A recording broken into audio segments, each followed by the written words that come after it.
Dina kayaan keur kitu harita aya nu ngajerat datang tayalian ti manggali si Jawa idaman anu harita nangtung di gigir nang bule. Ngareret ka nang bule baritus cerita. Ahai, sebentar dulu nang ya. Izinkan Mang untuk mengomong sebentar kepada si Mbah Bentar. Apa yang Mang akan sampaikan cukup penting Mang ya. Menjadikan, boleh kan? Iya sok atuh kumaha. Iya.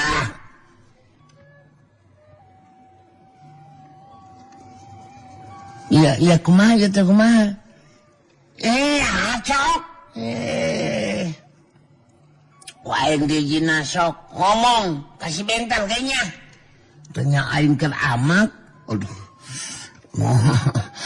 Baru tanya kok nih asa luas gitu kasih mangna gitu nang. Sok, tong lewas. Harita si Jawa idaman terus nyarita deui ditujukeun ka Mbah Bentar. Hai. Begini Mbah Bentar. Kamu harus tahu bahwa Nang Bule sudah menguasai sepenuhnya ilmu Panunggalan Jati Sampurna yang ada di catatan rahasia. Jadi untuk mengakhiri pertarungan ini, ya aku si Jawa idaman akan memberi tawaran dan kesempatan kepada Mbah Bentar untuk membuktikan kemampuan jurus Panunggal Daya Waruga yang merupakan jurus kahiji ilmu Panunggalan Jati Sampurna. Dan untuk itu ada ketentuannya. Kadang tuan kumaha maksud si lain tegali. Coba dijelaskan ke dewek. Ya makanya sebentar. Jadi bagi Mbah Bentar ya. Kalau Mbah Bentar menjadikan mampu mengungkulan jurus Panunggal Daya Waruga. Iya jurus kahiji teh gitu. Maka catatan rahasia akan diberikan kepada Mbah Bentar. Akan tetapi kalau nanti Nang Bule dapat merubuhkan lawan, maka Mbah Bentar harus tunduk dan patuh kepada Nang Bule. Kemudian kalau Mbah Bentar menolak, itu artinya sudah tidak merasa percaya diri, padahal membogaan kekuatan ilmu Bentar Jagat. Artinya kemampuan Mbah Bentar sama saja dengan jago atau jawara yang ilmu silatnya jajar pasar. Bisa dimengertos kan? Mbah Bentar ngahuleng siganu keur mukir. Mun manehna tepikeun kanolak kana panangtang si Jawa idaman, tang tue jadi ngerahkeun dirina sorangan. Bisa jajarkeun jeung jago atawa jawara anu ilmu silat jajar pasar. Sedangkan manggali si Jawa idaman ngomong lalaunan ka Nang Bule. Jadi begitu Tanang ya. Bukan apa-apa Nang. Mama ingin secepatnya lah supaya rengseh ini pertarungan, agar supaya menjadikan cepat pulang ke kampung kahuripan Nang. Nanaunan lah aku gunana Nang. Sebab Mang sudah tidak sabar nih ya untuk melaksanakan ya ngehijingal kerabi dengan demi kayang gitu Nang. Aduh tos terterja gitu Nang. Dari serial itu Nang Bule terus nyarita. Aing ngerti karena maksud caitaan maneh Mang euy. Aya beunana oge ta caitaan maneh teh Mang euy. Anu matak ayeuna aing anu bakal ngomong kasih Bentar. Nang Bule ya tujuan karena caitana si Jawa idaman. Saterusna Nang Bule nyarita ditujukeun ka Mbah Bentar. Bentar. Mun maneh nolak kana carita nasi Jawara idaman, leuwih hade maneh gancang ini tinggalkeun ieu patempatan. Saterusna Beja bakal nyebar di dunia kajawaraan kamampuan ilmu silat maneh anu majarkeun boga kakuatan ilmu bentar jagat tetela eueuh bedana jeung jago jawara anu kamampuan ilmu silatna saukur dajar pasar. Hasok rek kumaha ayeuna sikap maneh sabentar? Bah bentar harita nangtukeun sikapna. Pikeun narima sartanya tujuan kana caritanana si Jawara idaman. Harita Mbah bentar terus nyarita. Dewek narima kana tawaran jeung kasempatan sakumaha nu dicaritakeun ku si lain gali. Ku dewek bakal dibuktikeun kakuatan ilmu bentar jagat bakal mampu ngungkulan jurus panunggal daya waruga. Mangrupa jurus kahiji ilmu panunggalan jati sampurna. Dewek setuju? Siap nuliskeun deui tarung. Manggali samemeh unur harita nyaita deui ditujukeun ka Mbah bentar. No. Ingat Mbah bentar. Kalau kemudian kamu tidak mampu mengungkulan jurus panunggal daya waruga yang digunakan sama Nanggule, maka menjadikan harus menepati janjinya. Ketika dapat dirubuhkan lawan, harus tunduk dan patuh kepada alo aku Nanggule putu Sirawing. You understand? Bisa dimengerti kan? Mbah bentar gancang harta ngajawab. Dewek mualek ingkar janji gali. Mun tapikeun ka dewek bisa dirubuhkeun ku si Nanggule ngagunakeun jurus panunggal daya waruga, mangka dewek bakal ngaku kana kaunggulan anu jadi lawan. Sakaligus dewek bakal tunduk patuh ka si Nanggule. Eta jeung dewek. Geus kitu mah si Jawara idaman terus ngajewak balik deui ka tempatna. Mbah bentar saga diri ngawangun pasangan dina jurus pamungkasna. Sedengkeun Nanggule ngawangun pasangan dina jurus panunggal daya waruga, jurus kahiji ilmu panunggalan jati sampurna. Hasok tarajang ayeuna aing kumaneh anjir. Mun heueuh mah bakal bogug modan aing sabentar. Montong loba omong Nanggule goblok. Tadah pandang dewek Rusia. Jurus panunggal bentar jagat marga laya jeung marga mulia. Si aing modal sia.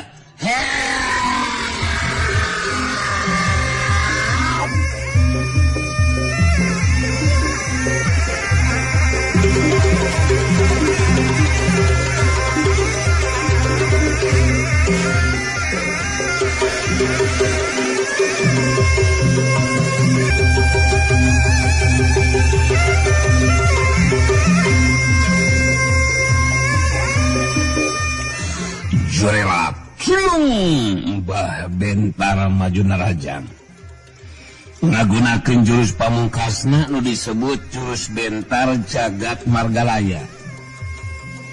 Sedengkeun Nanggule tingkah di tempatna. Waktu panarajang nalawan datang bari ngagilirkeun badana ka gigir nyingkahan panarajang lawan. Sok gigir plos. Dina kecepatan gerak nu teu katuturkeun ku kasagetan panulawan harita nyaho-nyaho leungeun katuhu Nanggule geus ngahantem kana dada lawan. Sap Yuki beredeh, waduh, jadah, kawenangan dewa, anjing.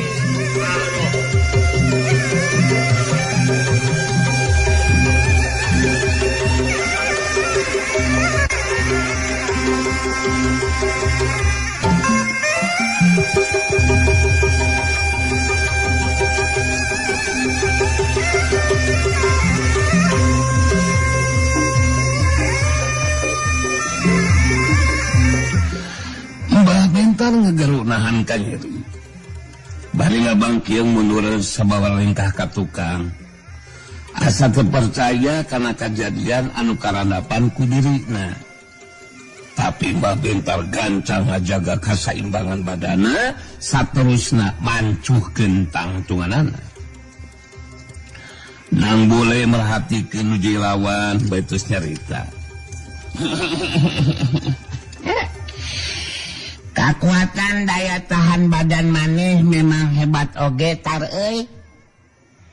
Tapi dina panarajang anu katilu kalina mah maneh kudu bisa narima kana kanyataan anu sejak lumangsung satar euy.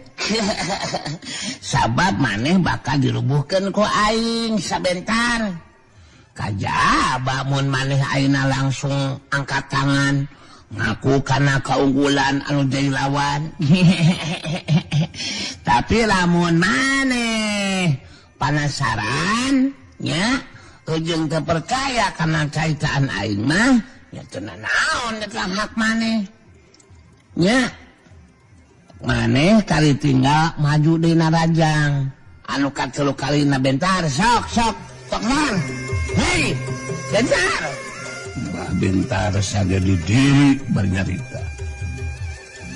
Sanajan dewek geus kabeunangan ku panajang si lain sabule. Tapi jurus pamungkas dewek, jurus Bentar jagat margaraya, bakal mampu hukuman jurus pangat Jaya Waruga anu digunakeun ku si lain sanabule. Ku dewek bakal dibuktikeun tanah sia.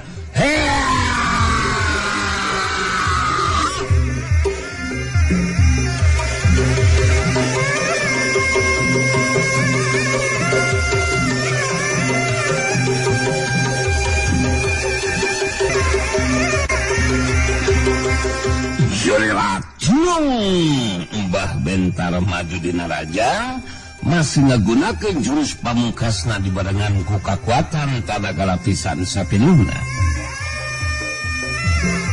Nang boleh ngagiwar ka geger nyingkahan panarajang lawan. Sok kiwar plus. Saterusna bari ngagiwar nyingkahan panarajang nuju lawan. Harita leungeun kencana nyaho-nyaho geus ngahantem kana dadana Mbah Bentar.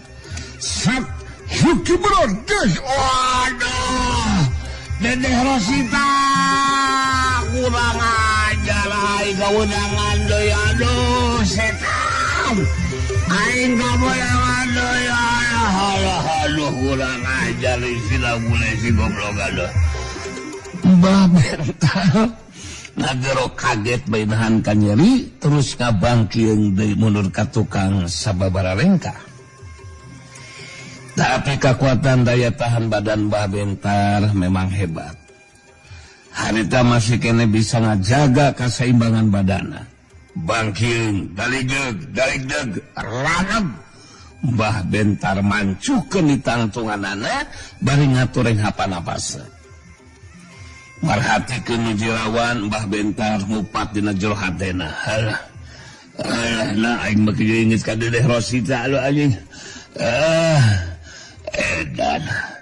Edan kacepatan gerakan sinanggule katuturkeun ku kesegetan panon aing. Nyaho-nyaho panlajang leungeun kencana geus ngahantem kana dada aing. Aduh. Seueur anjing. Dina kekuatan panlajang nu katelu kalina mah aing kudu mampu ngarubuhkeun sinanggule. Nah, ku aing kudu nyandangan bilang jeung ka nyari elejagakeun ku sinanggule. Wah kitu da anjing wah. Mbah Bentar geus coba dicarita. harita majuna rajang pikeun anu katilu kalina bari nekatkeun dina hatena geus muare kapalingan digerak ku panarajang nu jadi lawan. Nang bule nu ditarajang harita ngabuktikeun kemampuan curus panunggal jaya waruga nu digunakeun ku dirina. Harita saukur ngagiwar kabelah katuhu nyingkahan panarajang lawan. Saukiwar pros. Kitu nate bari ngalakukeun gerakan anu geus teu bisa katuturkeun ku kaseketan panon lawan. Nyaho-nyaho sapasang leungeun nang bule geus mubus nyusup di antara celah lolongkrang kosong lawan. Saterusna sapasang leungeunna pilih genting hantem kana dada jeung iga burung lawan. Bus salusup hiu jumlon ceswok fukega. Ai gerobo. Goblok anjing. Aduh aing goblok anjing gusti goblok. Aduh.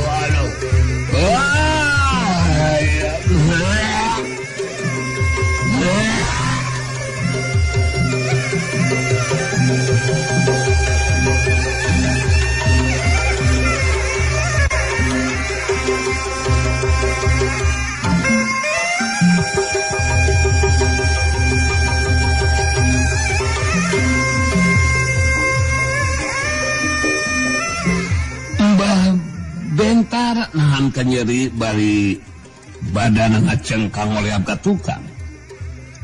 Geus teu bisa ngajaga deui kasaimbangan badana.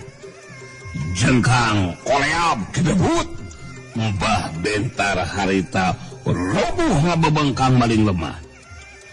Tina salah-salah dua juru bibirna ngalai getih anu haneut keneh. Nang bule mancu dina tangtunganana bari merhatikeun lawan anu geus dirubuhkeun ku dirina. Ningali Mbah Bentar geus dirubuhkeun ku nang bule. Harita manggali si Jawa idaman ngajorat runcat datang nyampeurkeun ka nang bule bari nangtung di gigireun nang bule. Harita si Jawa idaman musirkeun perhatianana ka Mbah Bentar. Anu masih kene ngagolen terus nyarita.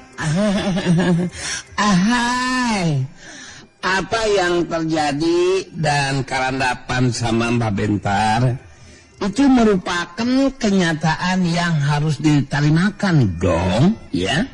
Menjadikan harus dimengerti sama Mbah Bentar bahwa berbeda dengan Mbah Bentar yang membogaan tekad ingin membinasakan Nang Bole juga yang lainnya. Akan tetapi kalau Nang Bule aloku si ganteng tidak membogaan tekad untuk menandasa dan binasa kepada sesama. Andai saja Nang Bule alo aku ini berniat membinasakan lawan, sangat mudah bro. Menjadikan perkara yang gampang. Apalagi meninggali Mbah Bentar yang sudah tidak akan mampu untuk melawan kembali. Bisa dibengertos kan? Mbah Bentar bari ngoneal udang lalaunang terus diuk harita ungguk tapi teu nyarita si Jawa idaman nuliskeun deui caitanana. Kasihan deh lo. Ahai. Nah sekarang Mbah Bentar harus membuktikan janjinya ya, sebab sebagai seorang jago kolot tentu saja dengan menjadikan jangan menjadikan ingkar janji ya. Dan Mbah Bentar juga harus tahu Nang Bole ini sebagai pemimpin barisan Dharmayuda yang selama ini memerangi pengaruh dan kekuasaan bangsa asing yang bernama Tuan Willem yang ada di Paguron Lintang Jagat. Jadi menurut pemikiran sejauh idaman mah akan lebih baik kalau Mbah Bentar bisa bergabung ke barisan Dharmayuda. Begitu tah Mbah Bentar? Nang Bule milu nyambungan karena caitanana sejauh idaman. Nu dicaitakeun ku Mang Ain memang benar sia. tar jadi mun maneh boga tekad hayang nebus kasalahan maneh eueuh salahna mun dina sesa waktu jeung umur maneh boga ilmu teh bisa diamalkeun keur merangan kajahatan sia nya Mas, hasil tingkat langgeng sia. Bos, bebenyi itu aja sia ngalempreh. Rekomah ayeuna sikap jeung tindakan maneh saterusna tar euy. Harita Mbah Bentar terus cengkat pangtung ngabagikeun paneutupna ka manggali si Jawa Idaman terus carita. Dewek ngaku kana kaunggulan ajen pangartay lain langgule. Luasa katiti pangadele jajatan dewek sama empu mengkulan julus panunggal daya waluga saku majang di dewek mangka dewek bakal tunduk patuh kanang bule sarta moga tekad pikeun ngagabungkeun diri ka barisan Darmayuda pangbejakeun we ka Sinep kasih Akuy, kasih Eloh, kasih Ewon, dewek eleh gitu.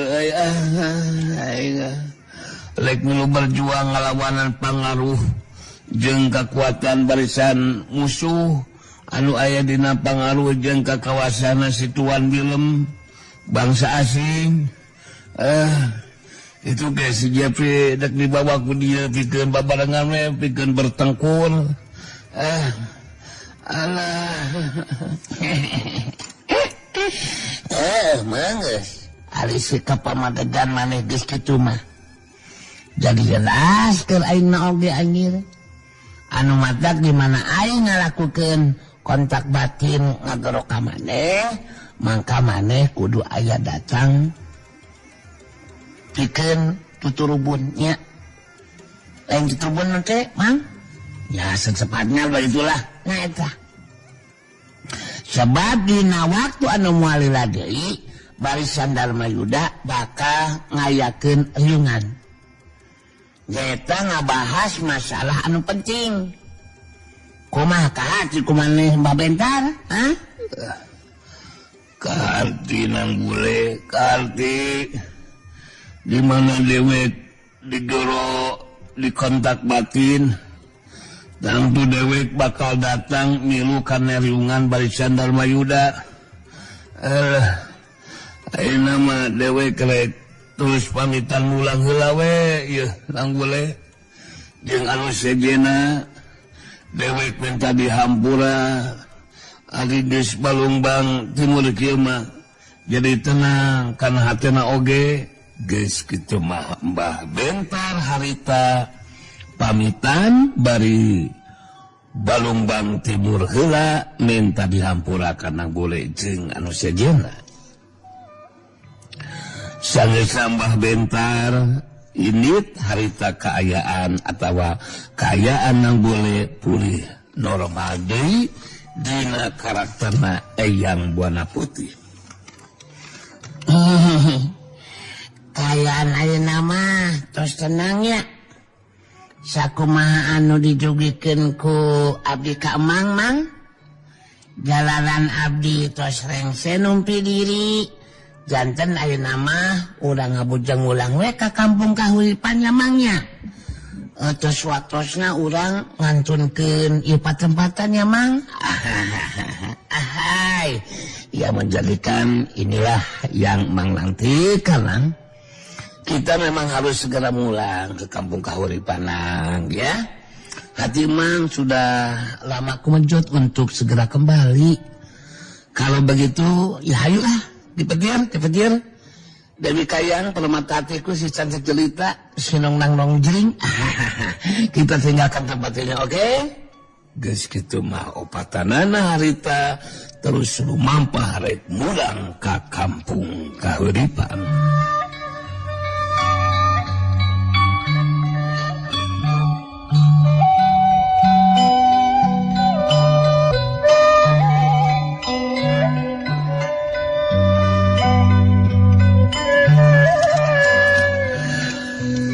Dibaturkeun harita di kampung Ciujung.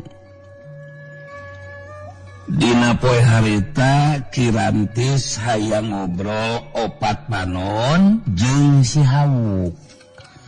Anu mata Guntara jeung Sadawa Katut Saduwu mah araya di luar. Sabab ku si Hawuk geus diparentahkeun ulah aya anu milu nyaksian kana obrolanana jeung Kirantis. Harita Kirantis anu keur cumarita. Tadi kieu ieu teh Den Hawuk. Khusus ke maneh mah sok kudu make nyebut Den Hawuk sagala rupa Rantis. Geus langsung nyebutkeun ngaran haina. Ya teu naon atuh ari kitu mah.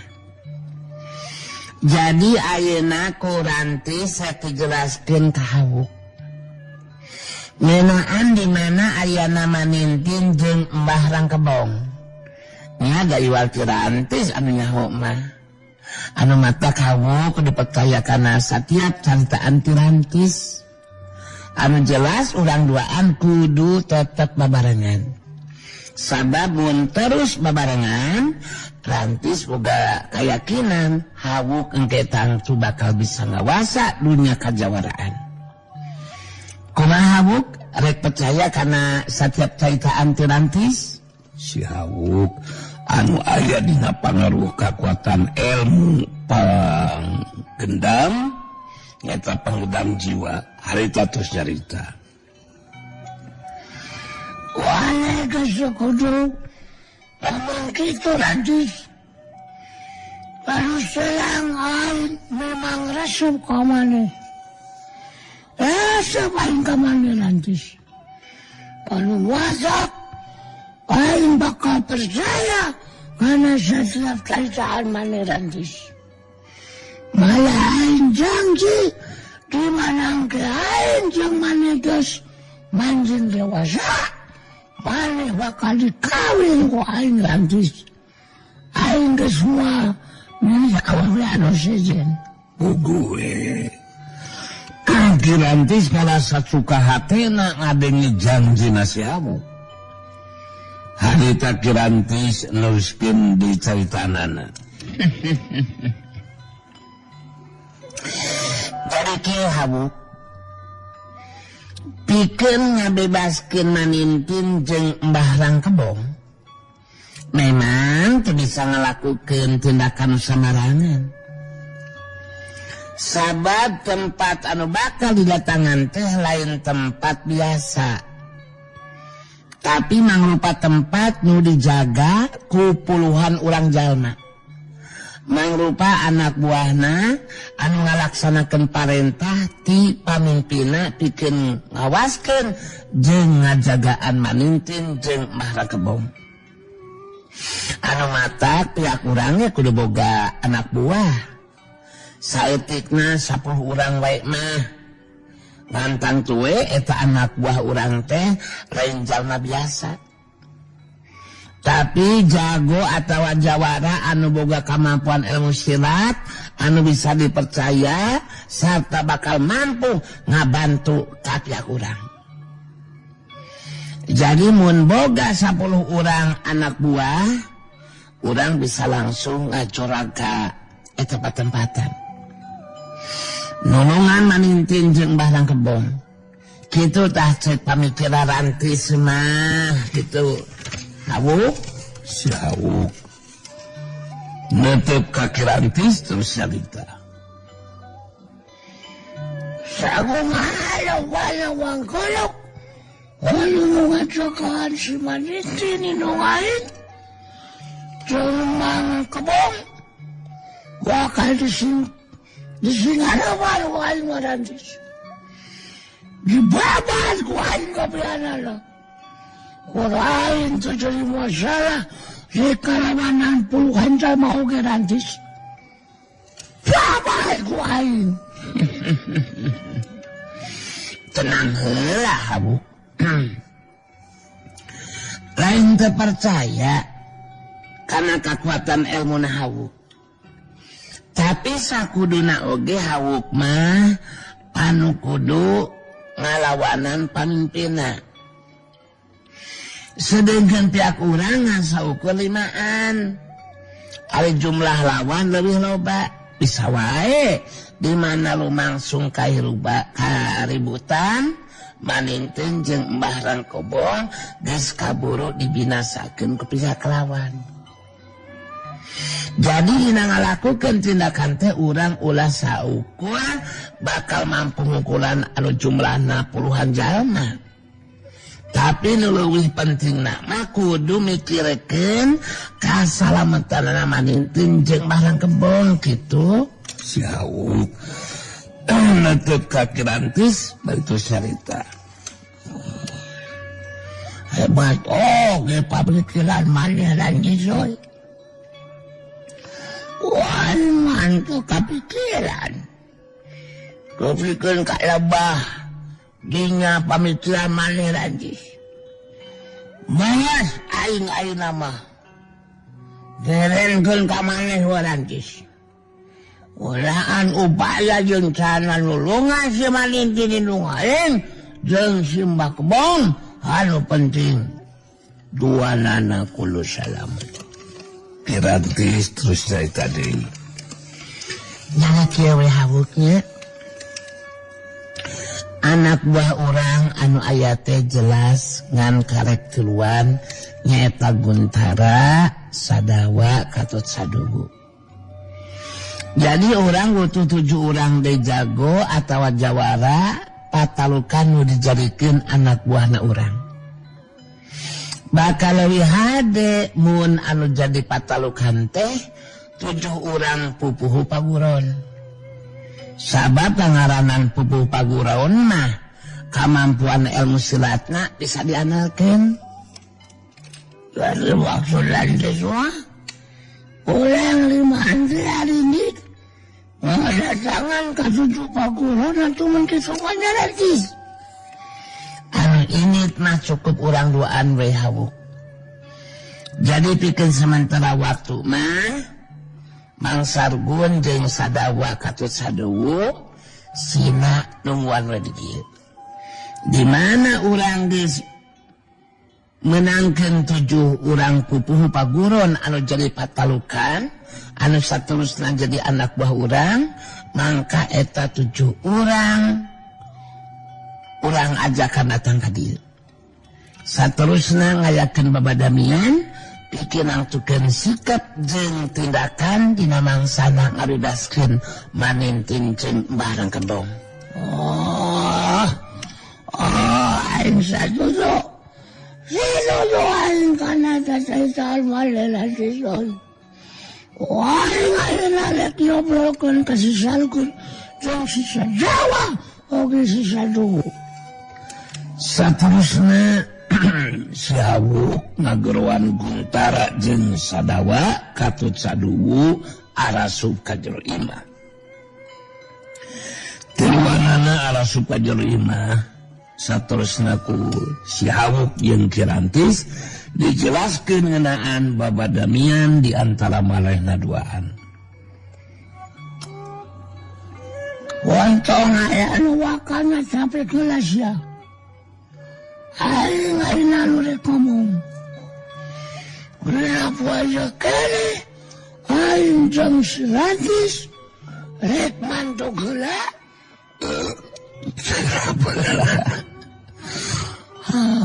Aing terap heula rek mantok heula kedatangan 7 paguron. Jadi maraneh tiluan Sargun dawa dawu magas ngajadog di dia tak kudu melu inget sia. Pokoknya mah aing hayang terap deui. Pokoknya mah eta kaputusan ti aing. Anu teu bisa dibantah deui. Asa teruskeun Kirantis. Kirantis milu nyambungan kana caitana si Hawuk. Ngarah lebih jelas jeung bisa kaharti ku Mang Sargun kitu deui dawa jeung dawu nya. tadi Rantis geus ngajelaskeun ngeunaan upaya jeung cara anu kudu dilakukeun mangrupa upaya pikeun nulungan Manintin jeung Mbah Rangkabong. Jadi kieu we jelasna mah. Sacara singkat Puki Rantis diterangkeun ngeunaan maksud jeung tujuan pangna rek ini bareng jeung si Hawuk ngadatangan ka 7 paguron. Sanggeusna ngarasa cukup mereka teranganana harita